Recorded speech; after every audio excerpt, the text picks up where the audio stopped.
আজকে DNA replication সম্পর্কে আলোচনা করব। ডিএনএ রেপ্লিকেশন হচ্ছে, সাপোজ এটা একটা DNA, during cell division DNA makes its own copy. Suppose একটা কপি আছে, এইভাবে দুটো কপি তৈরি হলো during cell division, and this is called the DNA replication. Formation of its own copy is called the DNA replication. একটা existing copy আছে DNA, এবং তার থেকে দুটো কপি তৈরি হয়েছে। এবার আমরা ডিএনএ রেপ্লিকেশন কিভাবে হচ্ছে সেই সম্পর্কে আলোচনা করব। দেখুন, ইকোলাই, অ্যাসেরিচিয়া কোলাই ব্যাকটেরিয়া, এই ব্যাকটেরিয়াতে এর যে বেস পেয়ার আছে 4.6 ইন্টু 10⁶ বেস পেয়ার আছে, এবং এই বেস পেয়ার ইকোলাই ব্যাকটেরিয়ার ডিএনএ রেপ্লিকেশন হতে সময় লাগে 18 মিনিট। 18 মিনিট সময় লাগছে ডিএনএ রেপ্লিকেশন হতে। মানে 4.6 ইন্টু 10⁶ বিপি থেকে আবার 4.6 ইন্টু 10⁻⁵ বিপি আর একটা কপি তৈরি হতে সময় লাগছে 18 মিনিট। আর ডিএনএ রেপ্লিকেশনের one of the important enzyme হচ্ছে ডিএনএ পলিমারেজ, এবং এই ডিএনএ পলিমারেজ একটা হাইলি এফিসিয়েন্ট এনজাইম, এবং ফাস্ট কি করছে, নিউক্লিওটাইড মানে একটা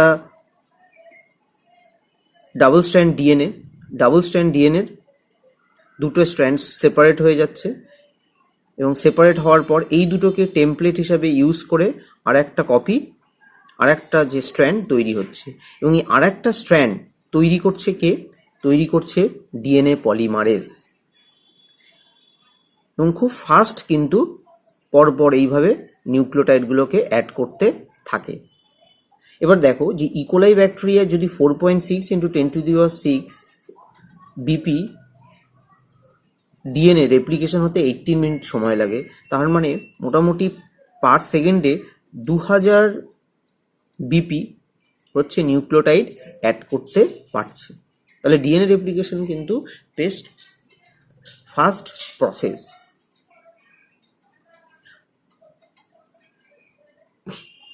এবার আমরা পড়ব যে ডিএনএ রেপ্লিকেশনের স্টেপ। ডিএনএ রেপ্লিকেশনের 3টে স্টেপ আছে। একটা হচ্ছে ইনিশিয়েশন, 3টে স্টেপে হচ্ছে ইনিশিয়েশন, 2 নম্বর হচ্ছে ইলংগেশন, 3 নম্বর হচ্ছে টার্মিনেশন। তা ইনিশিয়েশন, ইলংগেশন অ্যান্ড টার্মিনেশন আমরা পরপর দেখব যে কিভাবে হচ্ছে। প্রথম ইনিশিয়েশন, কিভাবে ইনিশিয়েশন হচ্ছে ডিএনএ রেপ্লিকেশন স্টার্ট হচ্ছে কিভাবে। এবার ডিএনএ একটা ডাবল স্ট্র্যান্ড ডিএনএ রয়েছে, এই ডাবল স্ট্র্যান্ড এই 5' টু 3' টু 5' একটা ডাবল স্ট্র্যান্ড ডিএনএ, মাঝখানে হাইড্রোজেন বন্ডগুলো আছে। এবার ডিএনএ রেপ্লিকেশন একটা স্পেসিফিক রিজিয়ন থেকে, যে ডাবল স্ট্র্যান্ড ডিএনএ তার একটা স্পেসিফিক সাইট থেকে কিন্তু ডিএনএ রেপ্লিকেশন স্টার্ট হচ্ছে, এবং যে সাইট থেকে যে স্পেসিফিক সাইট থেকে ডিএনএ রেপ্লিকেশন স্টার্ট হচ্ছে সেটাকে বলছে অরিজিন অফ রেপ্লিকেশন বা অরিসি সাইট বলা হচ্ছে। তো এরকমভাবে প্রোক্যারিওটিকের ক্ষেত্রে, যে প্রোক্যারিওটিকের কিরকম ডিএনএ থাকে, প্রোক্যারিওটিকের ডিএনএ হচ্ছে যেমন ব্যাকটেরিয়ার একটা সার্কুলার ডিএনএ থাকছে, ডবল স্ট্র্যান্ডেড সার্কুলার ডিএনএ, এবং সেখানে একটাই এরকম অরিসি সাইট থাকে। ফলে ডিএনএ রেপ্লিকেশন একটা নির্দিষ্ট স্থান থেকে স্টার্ট হচ্ছে। কিন্তু ইউক্যারিওটিক ডিএনএ অনেক বড়, এবং সেই ইউক্যারিওটিক ডিএনএর কিন্তু অনেকগুলো অরিসি সাইট থাকে, অনেকগুলো জায়গা থেকে একসাথে কিন্তু ডিএনএ রেপ্লিকেশন স্টার্ট হয়। এটা কিন্তু প্রোক্যারিওটিক এবং ইউক্যারিওটিকের মধ্যে একটা ডিফারেন্স। স্টার্টিংয়ে কিন্তু যে ডিএনএ রেপ্লিকেশন প্রোক্যারিওটিকের একটাই সাইট থেকে তৈরি হবে, আর ইউক্যারিওটিকের কিন্তু অনেকগুলো সাইট থেকে স্টার্ট হবে। তাহলে এবার ডাবল স্ট্র্যান্ড ডিএনএ আছে। এবার এই ডাবল স্ট্র্যান্ড ডিএনএর যে অরিসি সাইট, সেই অরিসি সাইটে কি হবে, হেলিকেজ এনজাইম হেলিকেজ এনজাইম, এখানে হেলিকেজ বাইন্ড করবে, হেলিকেজ বাইন্ড করলো। এবার হেলিকেজ বাইন্ড করলে কি হবে, হেলিকেজ যখন বাইন্ড করবে তখন এই যে ডাবল স্ট্র্যান্ডের যে ডিএনএ মাঝখানে যে হাইড্রোজেন বন্ড সেগুলো কিন্তু ব্রেক করবে, এবং ব্রেক করলে কি হবে, এরকম একটা রেপ্লিকেশন বাবল মতো কিন্তু তৈরি হবে, যেটাকে বলছে রেপ্লিকেশন বাবল তৈরি হচ্ছে হাইড্রোজেন বন্ডগুলো ব্রেক করে। এবার দেখো যে হেলিকেজ এখানে অ্যাটাচড আছে, এটা হেলিকেজ এনজাইম। এইবার এই হেলিকেজ এনজাইম মাঝখানে হাইড্রোজেন বন্ডগুলোকে ব্রেক করে দিল, কিন্তু পুনরায় কিন্তু এই দুটো যে স্ট্র্যান্ড আছে সেই স্ট্র্যান্ড কিন্তু মাঝখানে আবার হাইড্রোজেন বন্ড তৈরি হতে পারে। এই জন্য কি হচ্ছে, এখানে SSB protein, single strand binding protein, এর সাথে সিঙ্গল স্ট্র্যান্ড বাইন্ডিং প্রোটিন যুক্ত হয়ে যাবে। এবার সিঙ্গল স্ট্র্যান্ড বাইন্ডিং প্রোটিন যুক্ত হয়ে গেলে কি হবে, যে এটা এই যে ডাবল স্ট্র্যান্ডেড ডিএনএ যার মাঝখানে হাইড্রোজেন বন্ড, যার মাঝখানে সেগুলো কিন্তু পুনরায় আবার হাইড্রোজেন বন্ড তৈরি করতে পারবে না। তাহলে এসএসবি যে প্রোটিন তার কাজ হচ্ছে যে সেই সিঙ্গল স্ট্র্যান্ড যে ডিএনএ এটাকে সিঙ্গল স্ট্র্যান্ড হিসেবেই রাখা, যাতে মাঝখানে হাইড্রোজেন যে বন্ড তৈরি করতে কিন্তু এরা বাধা দেবে।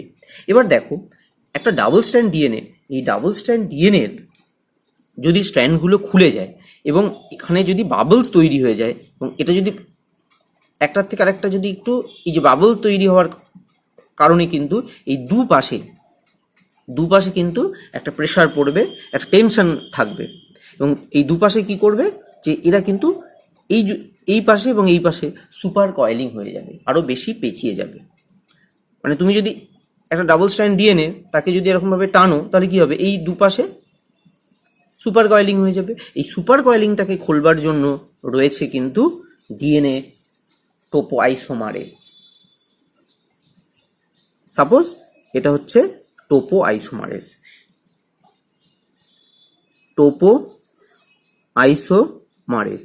এই টোপো আইসোমারেজ কি করছে, একটা নিক তৈরি করছে। নিক মিনস হচ্ছে এই যে ডাবল স্ট্র্যান্ড ডিএনএ যখন কয়েলিং হয়ে যাবে একটা স্ট্র্যান্ডকে একটু কেটে দেবে, নিক তৈরি করবে, এবং কেটে দেওয়ার পর কি করবে, টেনশনটা রিলিজ হয়ে যাবে, সুপার কয়েলিংটা রিলিজ হয়ে যাবে, এবং তারপর আবার সেটাকে সিল করে দেবে। মানে নিকিং অ্যান্ড সিলিং দুটো কাজ কিন্তু টোপো আইসোমারেজ করছে, এইভাবে সে সুপার কয়েলিংটাকে খুলে দিচ্ছে। এবার রেপ্লিকেশন বাবল তৈরি হয়ে গেল, ডিএনএ রেপ্লিকেশন।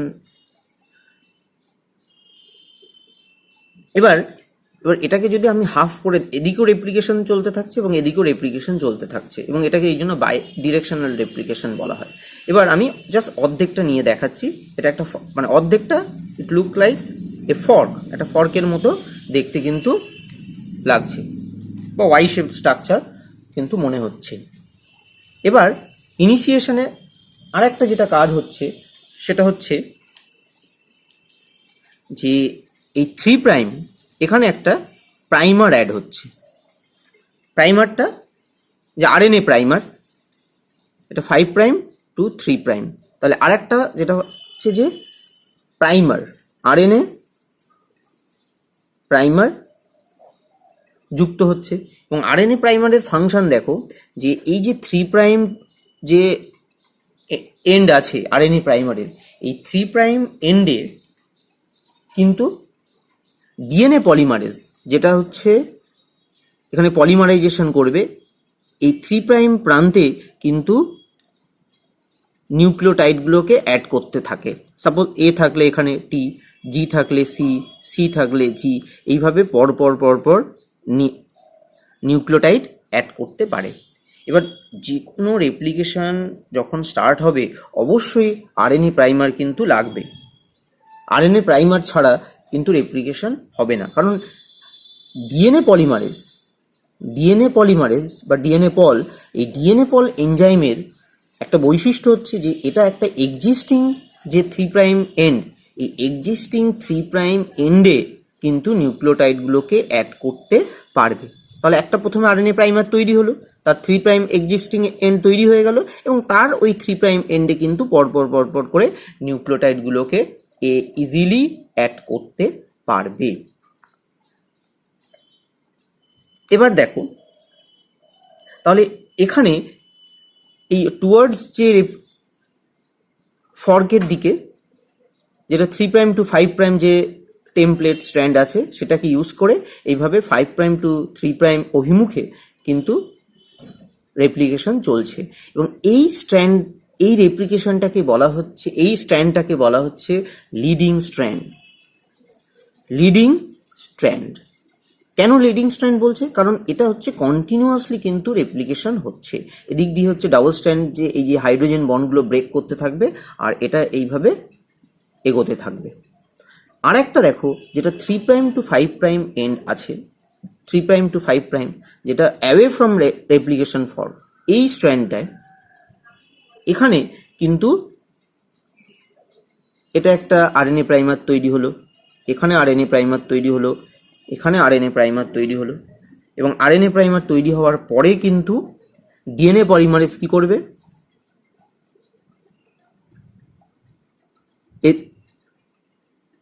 এইভাবে নিউক্লিওটাইডগুলোকে কিন্তু অ্যাড করতে থাকবে, এবং এটাকে বলা হচ্ছে ল্যাগিং স্ট্র্যান্ড। ল্যাগিং স্ট্র্যান্ড কেন ল্যাগিং স্ট্র্যান্ড বলা হচ্ছে? কারণ দেখো, ল্যাগিং স্ট্র্যান্ডে অনেকগুলো আরএনএ প্রাইমার তৈরি হয়েছে, এবং অনেকগুলো আরএনএ প্রাইমারের প্রত্যেকটার যে এটা 5' টু 3', 5', 3', এই 3' এন্ডে কিন্তু নিউক্লিওটাইড অ্যাড করছে ডিএনএ পলিমারেজ, এবং এইভাবে ছোট ছোট খণ্ড তৈরি হচ্ছে, এরকমভাবে ছোট ছোট ফ্র্যাগমেন্ট তৈরি হচ্ছে, এবং ফ্র্যাগমেন্টগুলোকে বলা হচ্ছে Okazaki fragment. Okazaki fragment according to the name of the scientist. এই যে ল্যাগিং স্ট্র্যান্ডে কিভাবে ডিএনএ রেপ্লিকেশন হচ্ছে সেটা প্রথম বলেছিলেন ওকাজাকি। এটা হচ্ছে ডিএনএ পলিমারেজ, ডিএনএ পল। তাহলে ইলংগেশন, যে সেকেন্ড স্টেপ হচ্ছে ইলংগেশন। ইলংগেশনে কি হচ্ছে? ইলংগেশনে প্রাইমার তৈরি হয়েছে, এবং ওই প্রাইমারের 5' এন্ডে পরপর নিউক্লিওটাইডগুলোকে ডিএনএ পলিমারেজ অ্যাড করতে শুরু করেছে, এবং ডিএনএ পলিমারেজ বিভিন্ন টাইপের হয়। প্রথম যে এখানে ডিএনএ পল 3 এইভাবে নিউক্লিওটাইডগুলোকে অ্যাড করতে থাকে ল্যাগিং স্ট্র্যান্ড এবং লিডিং স্ট্র্যান্ড উভয় দিকেই, কিন্তু ডিএনএ পলিমারেজ 3 এই ইলংগেশনের কাজটা করছে। এবার একদম লাস্ট স্টেপ টার্মিনেশন। টার্মিনেশন হচ্ছে এই দুটো রেপ্লিকেশন ফর্ক যে তৈরি হচ্ছে দুপাশে, এবং এই রেপ্লিকেশন ফর্ক দুটো যখন একে অপরের সাথে মিলিত হচ্ছে তখন কিন্তু রেপ্লিকেশন টার্মিনেট করে যাচ্ছে, এবং একটা ডিএনএ, প্রোক্যারিওটিক ডিএনএ থেকে আরেকটা তার কিন্তু ওন কপি কিন্তু তৈরি হয়ে যাচ্ছে। আর এখানে দেখো, এই যে গ্যাপ, এই যে মাঝখানে এবার এই যে প্রাইমারগুলোকে, আরেকটা হচ্ছে ডিএনএ পল 1, এই ডিএনএ পল 1 কি করছে? এই প্রাইমার এইভাবে রেপ্লিকেশনের পরে কি হচ্ছে, এই প্রাইমারগুলো কিন্তু এখান থেকে রিমুভ হয়ে যাচ্ছে, রিমুভস প্রাইমারগুলোকে রিমুভ করে দিচ্ছে ল্যাগিং স্ট্র্যান্ড এবং লিডিং স্ট্র্যান্ড উভয় স্ট্র্যান্ডেই, এবং সেখানে কিন্তু একটা গ্যাপ তৈরি হয়ে যাচ্ছে, এবং সেই গ্যাপটা কিভাবে গ্যাপটা রিপেয়ার হচ্ছে, যে ডিএনএ পল কিন্তু এই গ্যাপটাকেও ফিলিং করে দিচ্ছে। এখানে যে নিউক্লিওটাইডগুলো, সাপোজ এখানে এ আছে, এখানে টি করে দিচ্ছে, টি থাকলে এ, সি থাকলে জি, এইভাবে কিন্তু এই গ্যাপটাকে ফিলিং করে দিচ্ছে ডিএনএ পলিমারেজ 1। তাহলে ডিএনএ পলিমারেজ 1 প্রাইমারগুলোকে তুলে দিচ্ছে, এবং তারপর সেই স্থানে যে কমপ্লিমেন্টারি যে নিউক্লিওটাইড সেখানে কিন্তু অ্যাড করে দিচ্ছে। আরেকটা ইম্পর্টেন্ট এনজাইম হচ্ছে লাইগেজ এনজাইম। এই লাইগেজ এনজাইম, এই যে ছোট ছোট ল্যাগিং স্ট্র্যান্ড তৈরি হয়েছে, এই ল্যাগিং স্ট্র্যান্ডে ছোট ছোট যে ওকাজাকি ফ্র্যাগমেন্ট তৈরি হয়েছে, এই ওকাজাকি ফ্র্যাগমেন্টগুলোকে পরপর যুক্ত করে দিচ্ছে লাইগেজ এনজাইম। এইভাবে ডিএনএ রেপ্লিকেশন কিন্তু হচ্ছে। তাহলে ডিএনএ রেপ্লিকেশনের কি, এটা একটা ইম্পর্টেন্ট ক্যারেক্টার কি ডিএনএ রেপ্লিকেশনের, যে ডিএনএ রেপ্লিকেশন হচ্ছে একটা semi conservative process. Semi conservative process, conservative process, semi conservative. Semi conservative মানে হচ্ছে যে একটা ডাবল স্ট্র্যান্ড ডিএনএ আছে, তার দুটো স্ট্র্যান্ড প্রথমে সেপারেট হচ্ছে একে অপরের থেকে, এবং প্রত্যেকটাকে টেমপ্লেট হিসাবে ইউজ করে আর একটা স্ট্র্যান্ড তৈরি হচ্ছে। ফলে একটা যে নতুন যে ডিএনএ তার একটা স্ট্র্যান্ড মাদার স্ট্র্যান্ড, আর একটা হচ্ছে নিউলি সিনথেসাইজ স্ট্র্যান্ড। এই জন্য এটাকে কিন্তু বলা হচ্ছে সেমি কনজারভেটিভ রেপ্লিকেশন। সেকেন্ড যে ইম্পর্টেন্ট বিষয় সেটা হচ্ছে semi discontinuous process. Semi discontinuous process কেন দেখে নাও। লিডিং স্ট্র্যান্ড, সেখানে কিন্তু ডিএনএ পলিমারেজ কন্টিনিউয়াসলি নিরবিচ্ছিন্নভাবে কিন্তু এরকমভাবে যে নিউক্লিওটাইডগুলোকে অ্যাড করতে শুরু করেছিল, এবং এটা টুয়ার্ডস রেপ্লিকেশন হচ্ছে, টুয়ার্ডস ফর্কের দিকে কিন্তু রেপ্লিকেশন হচ্ছে। আর অ্যাওয়ে ফ্রম দ্য ফর্ক, অর্থাৎ আরেকটা স্ট্র্যান্ডে কিন্তু এরকম ছোট ছোট ফ্র্যাগমেন্ট বা ওকাজকি খণ্ডের মাধ্যমে কিন্তু রেপ্লিকেশন হচ্ছে, যেটাকে বলা হচ্ছে ল্যাগিং স্ট্র্যান্ড। এবং এটাকে বলা হচ্ছে যে এটা ডিসকন্টিনিউয়াসলি কিন্তু রেপ্লিকেশন হচ্ছে। এতটা হওয়ার পরে আবার একটা গ্যাপ তৈরি হলো, তারপরে আবার প্রাইমার হলো, আবার রেপ্লিকেশন হলো। তো এই যে ছোট ছোট খণ্ডের রেপ্লিকেশন তৈরি হচ্ছে বলে এটাকে বলছে ডিসকন্টিনিউয়াস রেপ্লিকেশন। আর আরেকটা স্ট্র্যান্ডে কন্টিনিউয়াস রেপ্লিকেশন হচ্ছে। অর্থাৎ ডিএনএ রেপ্লিকেশন কে আমরা বলতে পারি সেমি ডিসকন্টিনিউয়াস। একটা স্ট্র্যান্ডে কন্টিনিউয়াস লিডিং স্ট্র্যান্ড, আর ল্যাগিং স্ট্র্যান্ডে ডিসকন্টিনিউয়াস ওয়েতে রেপ্লিকেশন হচ্ছে। ডিএনএ রেপ্লিকেশনের যে টার্মিনেশন বিষয়টা আর একবার একটু আমরা ভালো করে দেখে নেব। দেখো, এটা হচ্ছে একটা সার্কুলার ডিএনএ আছে, ডাবল স্ট্র্যান্ড ডিএনএ। প্রোক্যারিওটিকদের বা ব্যাকটেরিয়ার ক্ষেত্রে এরকমভাবে সার্কুলার ডিএনএ থাকছে। এবার এই সার্কুলার ডিএনএ এটা একটা সাইট, যেটা অরি সাইট। এখানে রেপ্লিকেশন স্টার্ট হয়েছে, একটা বাবল তৈরি হয়েছে, দেখতে পাচ্ছ। এই বাবলটা কিন্তু দুপাশে আস্তে আস্তে ইনক্রিজ করছে। এবার এখানে বাবলসটা আর একটু বড় হয়েছে, কারণ এর মাঝখানে যে হাইড্রোজেন বন্ডগুলো সেগুলো ব্রেক করেছে এবং ডিএনএ রেপ্লিকেশন চলছে। এবার এই যে দুটো বাবলসের যে দুটো ফর্ক, হ্যাঁ, এই প্রান্ত এবং এই দুই প্রান্ত যখন একটার সাথে আরেকটা এখানে মিট করছে, তখন কিন্তু এই দুটো যে ডিএনএ তৈরি হয়েছে, এই দুটো ডিএনএ কিন্তু পরস্পর থেকে সেপারেট হয়ে যাচ্ছে। এইভাবে প্রোক্যারিওটিক যে সেলে একটা সার্কুলার ডিএনএ থেকে কিন্তু আর একটা সার্কুলার ডিএনএ তৈরি হয়েছে।